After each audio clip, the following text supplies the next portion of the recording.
Matzah Shabbos. Today was the 13th day of the month of Elul, and we are learning Daf Chaf Hey Amud Beis of Maseches Pesachim. Although we are going to be catching up from where the Amud went blank yesterday. My apologies for that. Not entirely sure what happened. Sending the link out here to Chavra as well.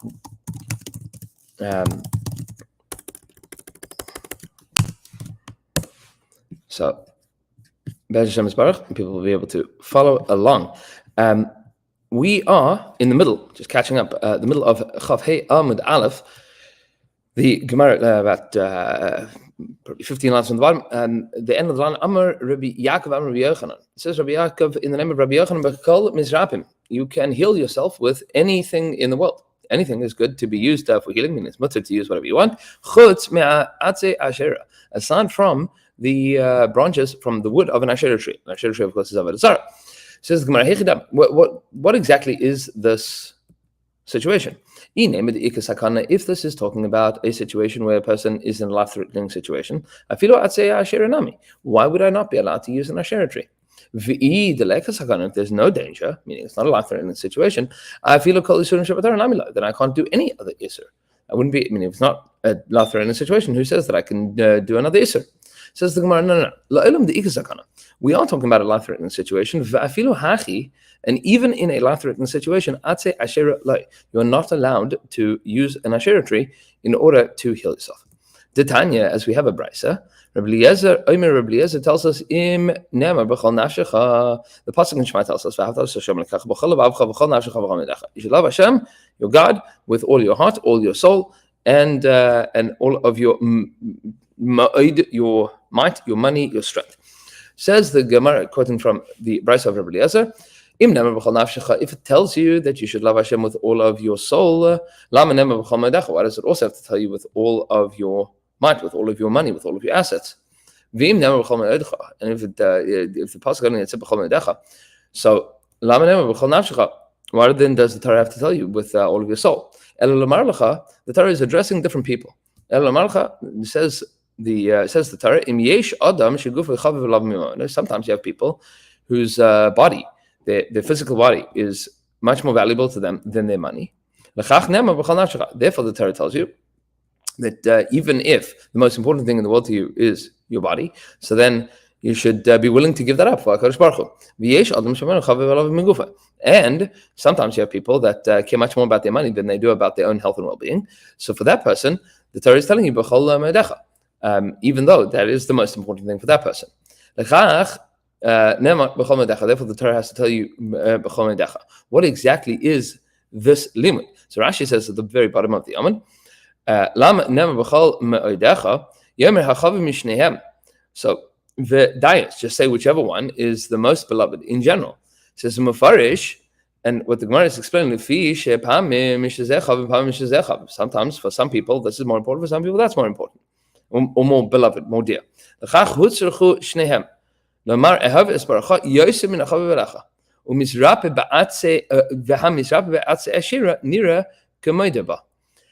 the concern? Is that a person that is going to heal themselves using an Asherah tree, it looks like you are in agreement with the Asherah tree, meaning you are making use of the Asherah tree.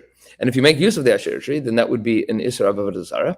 And the Torah is telling you that you should love Hashem, whether it be money or your body, you should love Hashem more than your own well-being or more than your assets, including not willing to engage in Avodah Zarah to save your life. That's the limit. When Ravin came, he said in the name of Rabbi Yochanan, we are allowed to heal ourselves with anything in the world. You're allowed to use anything for your own refuah. Chutz me'avodah zarah v'gila arayis, turning over the page, or shvichas damim. You're allowed to do any Isser aside from the big three, as they are known. So says the Gemara, avodah zarah had amrun. The Isser of avodah zarah is exactly what we just said. We know that from Gilo Arayis. How do you know that Gilo Arayis is what we refer to as a Yaharig Va'al Yavar, that you should that you should be killed rather than to transgress it? Tanya, the Brisa says as follows: Rabbi Omer, Rabbi Yehuda Nasi teaches, Ki ka'asher yakum ish al re'u tzachai nefesh kein hadavar hazeh. With regards to the situation of rape. Says the pasuk, "Ki kasher yakum ish al re'ehu urtzachai," when a person is going to rise up against their friend and murder them, ken hadavar hazeh, so too is this case. So too is this case of a case of rape. Says the Gemara, "V'chi ma inyan rotzech etzel nara marasa." What does murder have to do with raping a girl that is engaged to somebody else? Harei ze balalamed, that comes to teach you, v'nimsa lamed, and it itself is taught. Meaning, it's coming to teach you that the same way that you would be permitted to kill a murderer in order to save the life of the person that they are attempting to murder, Kain hadavar hazeh, so to this thing, rape, you can also be matzal b'nafsho, meaning you can execute or extrajudicially execute the attempted rapist, rather than have him do that act. So you learn both of them from the same pasuk. Says the Gemara, "Makish roitzeach lenara marasa." The Gemara, the pasuk is connecting a murderer to a engaged woman. Ma nara marasa nitan latzla benafsha. So too, just like an engaged woman, you're allowed to save her by killing him. After roitzeach, so too with a murderer, nitan latzla benafsha, you're allowed to save that guy by killing that guy. V'nara marasa roitzeach, and we also learn the other way around, from a engaged girl to a rotzech. Ma rotzech yehareg v'al, just like a rotzech you should be killed rather than transgress. Avnar marasa tehareg v'al tavar. So too, with regards to acts of sexual morality, rather be killed than to transgress them. Says the Gemara, okay, all of this is good and well, except we haven't yet proven that you need to give up your life rather than to commit murder. How do you know that murder you need to give up your life for, rather than to perform it? Says the Gemara, Svarahu, it is logic. Ki hau da asa de Rabba. Like somebody that once came in front of Rabba and asked him the following question.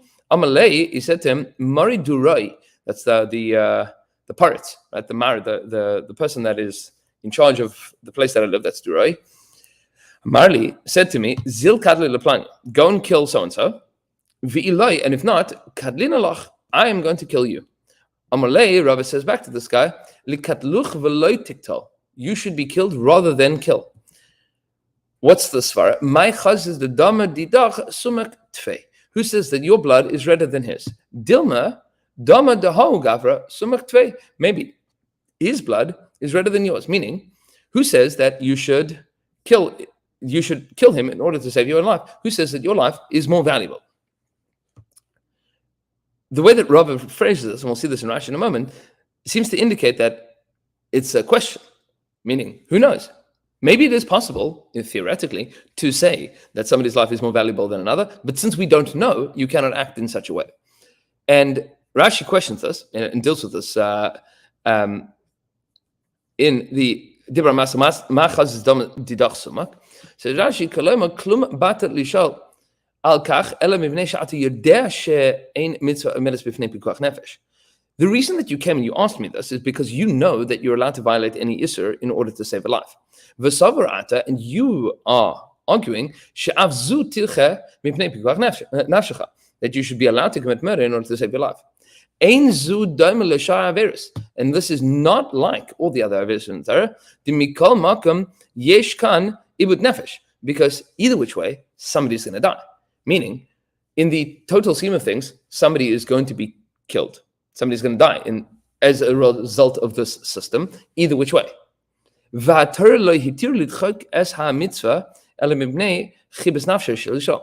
only reason that the Torah tells you that you're allowed to violate an avera is because of the love that the Torah has for the soul of a Jew, for the life of a Jew. V'kan avera nasis v'nefesh avuda, and here somebody's going to die. Umi yomer, and who will say shenafshecha chaviv livnei hamakom yoser.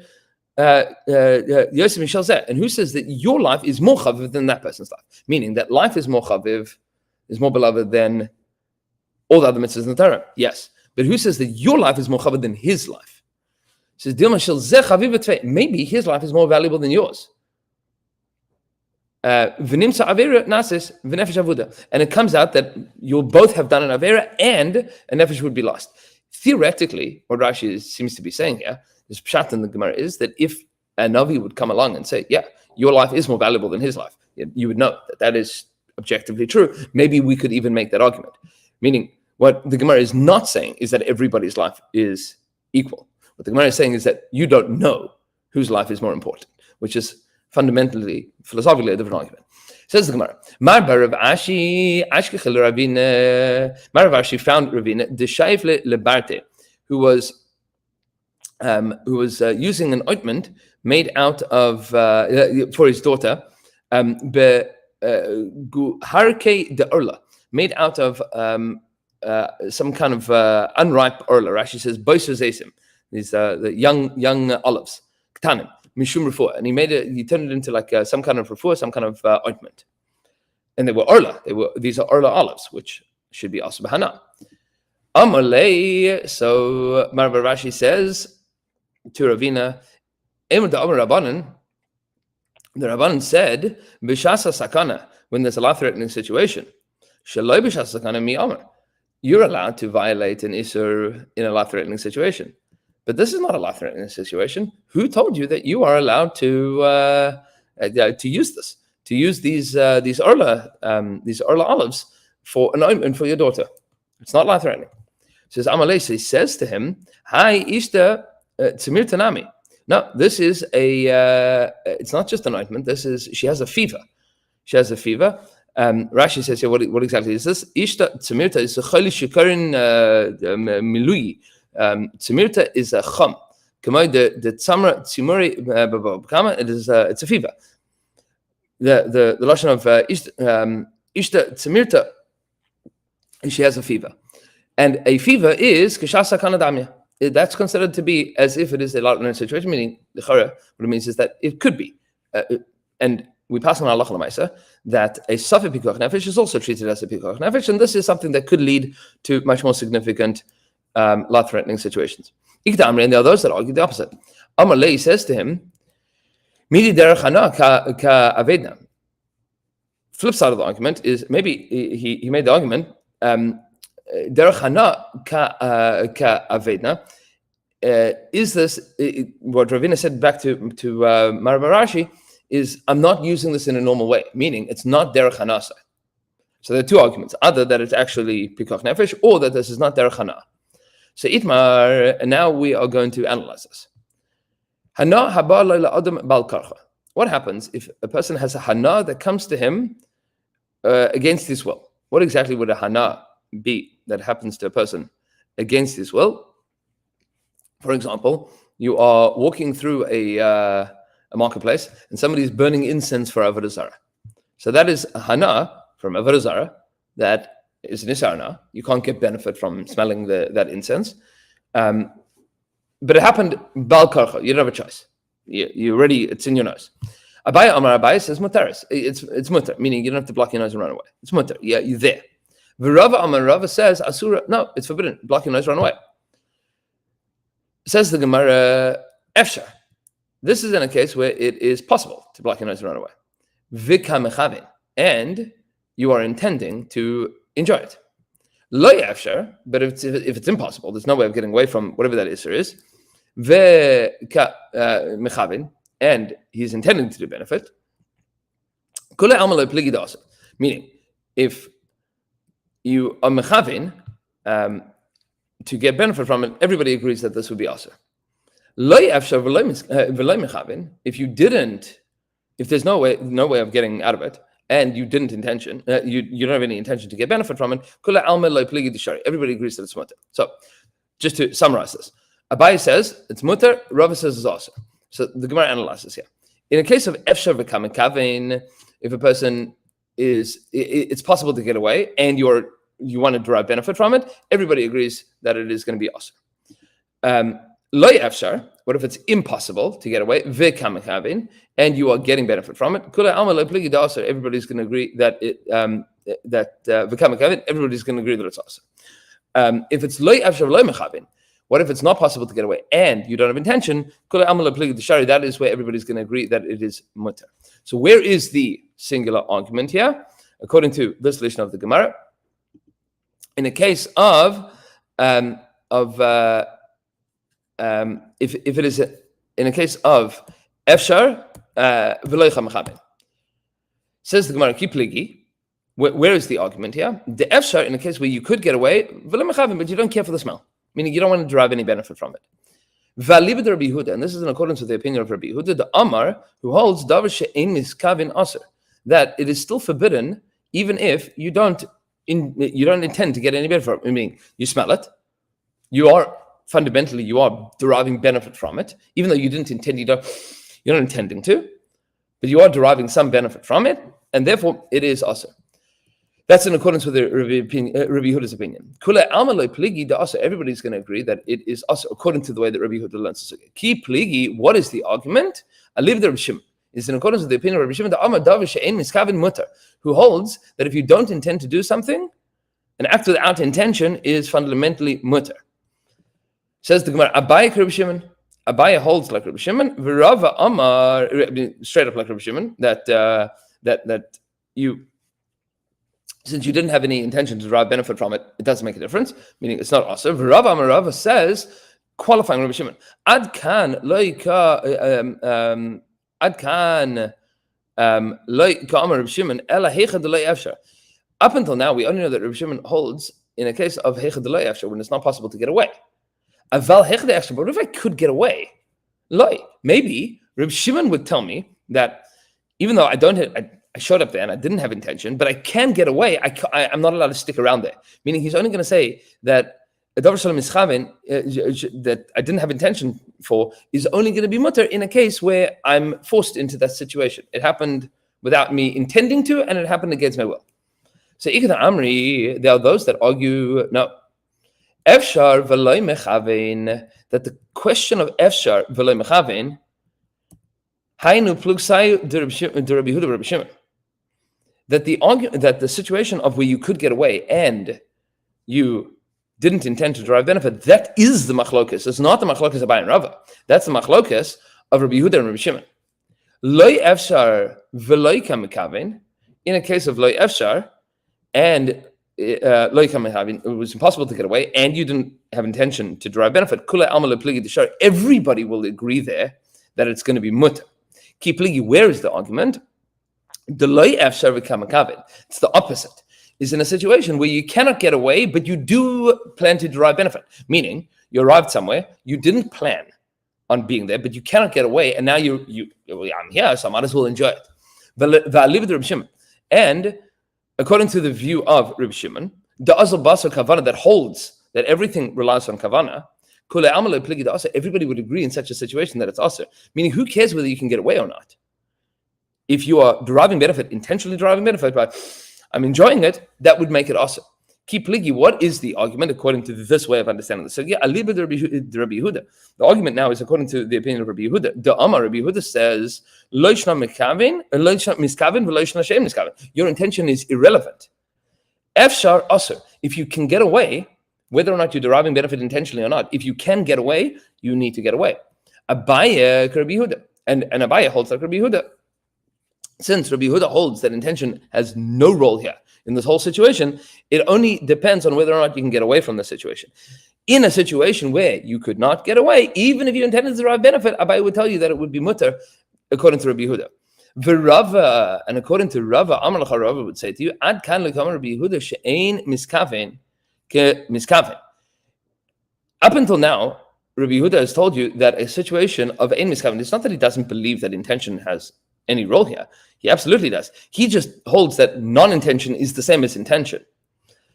But that's only in a case to be machmer, meaning that he's going to say that a non-action, that a non-intention is like an intention to be machmer. He's going to say you didn't intend to it; it's as if you did. Aval miskaven kshe'ein miskaven lekula. But to tell you that something intentional is like something unintentional. Lekula, to tell you that now it's going to be mutter. So loy, he didn't say anything like that at all. Meaning, according to this understanding, Rav is going to tell you that Rabbi Yehuda would say, Who says that my non-intention of deriving benefit at the top of Chaf Vav Amud Aleph, that my non-intention to derive benefit is something that we are not going to care about?